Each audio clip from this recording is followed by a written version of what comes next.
ਸਿੱਧੂ ਮੂਸੇਵਾਲਾ ਕਤਲ ਕੇਸ ਦੇ ਵਿੱਚ ਮਿੰਟੂ ਜੀ ਪਿਤਾ ਸਰਦਾਰ ਬਲਕਾਰ ਸਿੰਘ ਸਿੱਧੂ ਮੂਸੇਵਾਲਾ ਨੇ ਕੋਈ ਵੱਡਾ ਖੁਲਾਸਾ ਕੀਤਾ ਜੀ?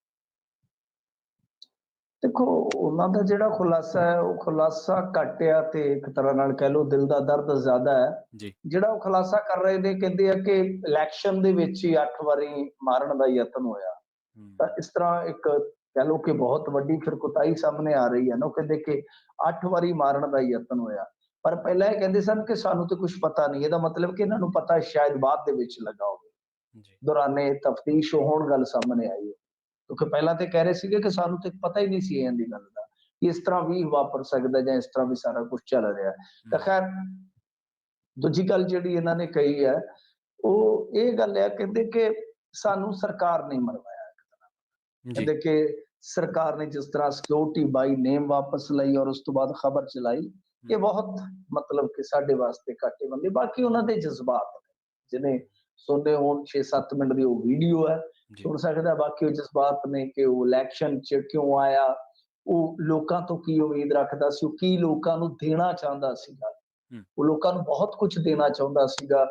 ਮਤਲਬ ਕਿ ਸੰਸਥਾਨ ਦੇਣਾ ਚਾਹੁੰਦਾ ਸੀਗਾ, ਹਸਪਤਾਲ ਦੇਣਾ ਚਾਹੁੰਦਾ ਸੀ, ਪਰ ਲੋਕਾਂ ਦੀ ਸੋਚ ਉਹੀਓ ਬਸ ਮਤਲਬ ਕਿ ਜਿੱਦਾਂ ਗਲੀਆਂ ਨਾਲੀਆਂ ਵਗੈਰਾ ਜੋ ਵੀ ਹੈ, ਕਿ ਲੋਕ ਸ਼ਾਇਦ ਉਹਦੀ ਸੋਚ ਨੂੰ ਸਮਝ ਨਹੀਂ ਪਾਏ। ਇਹ ਹੋ ਜਾਂਦਾ, ਕਈ ਵਾਰ ਇਹ ਗੈਪ ਰਹਿ ਜਾਂਦਾ ਹੈ। ਜੀ। ਤਾਂ ਖੈਰ, ਨਾਲ ਇਹ ਵੀ ਉਹਨਾਂ ਨੇ ਕਿਹਾ ਕਿ ਦੇਖੋ, ਸਿੱਧੂ ਮੂਸੇਵਾਲਾ ਹੁਣ ਗਾਂ ਇਲੈਕਸ਼ਨ ਨਹੀਂ ਸੀ ਲੜਨ ਜਾ ਰਿਹਾ। ਮਤਲਬ ਕਿ ਇੱਕ ਇਲੈਕਸ਼ਨ ਨੇ ਉਹਦੀ ਤੌਬਾ ਕਰਾ ਦਿੱਤੀ ਸੀ।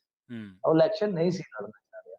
ਅਗਰ ਜਿਹੜੀ ਉਹ ਚਰਚਾ ਚੱਲਦੀ ਹੈ ਕਿ ਸੰਗਰੂਰ ਤੋਂ ਉਹਨੂੰ ਉਮੀਦਵਾਰ ਬਣਾਇਆ ਜਾ ਸਕਦਾ ਸੀ ਵਗੈਰਾ ਵਗੈਰਾ, ਤਾਂ ਇਹਦੇ ਤੇ ਉਹ ਵਿਸ਼ਰਾਮ ਲਾ ਦਿੰਦੇ ਨੇ ਇਸ ਚਰਚਾ ਤੇ। ਉਹ ਕਹਿੰਦੇ ਆ ਕਿ ਨਹੀਂ, ਕੋਈ ਉਹ ਇਲੈਕਸ਼ਨ ਲੜਨ ਨਹੀਂ ਸੀ ਜਾ ਰਿਹਾ। ਤਾਂ ਖੈਰ, ਇਸ ਤਰ੍ਹਾਂ ਉਹਨਾਂ ਨੇ ਕੁਛ ਕਹਿ ਲਓ ਕਿ ਇੰਕਸ਼ਾਫ ਕੀਤੇ। ਉਹਦੇ ਵਿੱਚੋਂ ਸਭ ਤੋਂ ਵੱਡੀ ਗੱਲ ਤੇ ਉਹ ਨਿਕਲਦੀ ਹੈ ਹੂੰ, ਕਿ 8 ਵਾਰੀ ਯਤਨ ਹੋ ਜਾਣਾ, ਕਿ ਇਹਦੀ ਰਿਪੋਰਟ ਇੰਟੈਲੀਜੈਂਸ ਕੋਲ ਨਹੀਂ ਸੀਗੀ। ਜੇ ਸੀਗੀ ਤਾਂ ਸਿਕਿਉਰਿਟੀ ਵਾਪਸ ਲੈਣ ਦੀ ਕੀ ਲੋੜ ਸੀ?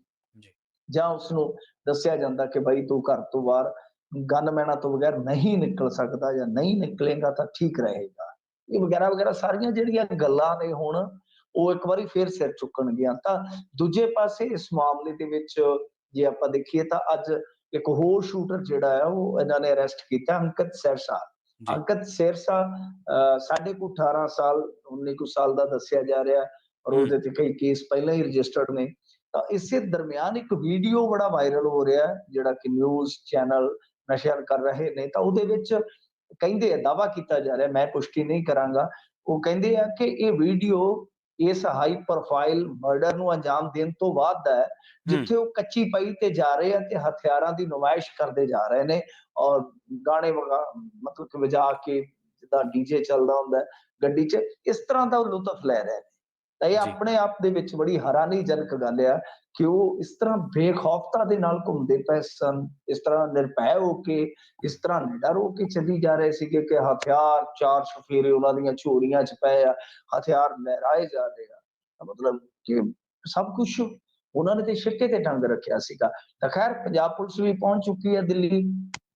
ਮੇਰੇ ਖਿਆਲ ਦੇ ਨਾਲ ਪ੍ਰਿਯਵਰਤ ਫੌਜੀ ਤੇ ਜਾਂ ਜਿਹੜੇ ਦੂਸਰੇ ਹੋਰ ਗ੍ਰਿਫਤਾਰ ਨੇ, ਉਹਨਾਂ ਨੂੰ ਵੀ ਪੰਜਾਬ ਲਿਆਉਣ ਦੇ ਯਤਨ ਇਹਨਾਂ ਨੇ ਸਟਾਰਟ ਕਰ ਦਿੱਤੇ ਆ। ਤਾਂ ਆਉਣ ਵਾਲੇ ਦਿਨਾਂ ਦੇ ਵਿੱਚ ਮੈਨੂੰ ਲੱਗਦਾ ਕਿ ਜਿਹੜੇ ਬਕਾਇਆ ਬੱਚੇ ਨੇ, ਖਾਸ ਤੌਰ ਤੇ ਇੱਥੇ ਇੰਡੀਆ ਦੇ ਵਿੱਚ ਜਿਹੜੇ ਭੱਜੇ ਫਿਰਦੇ ਨੇ, ਜਲਦੀ ਉਹ ਵੀ ਫੜ ਲਏ ਜਾਣ।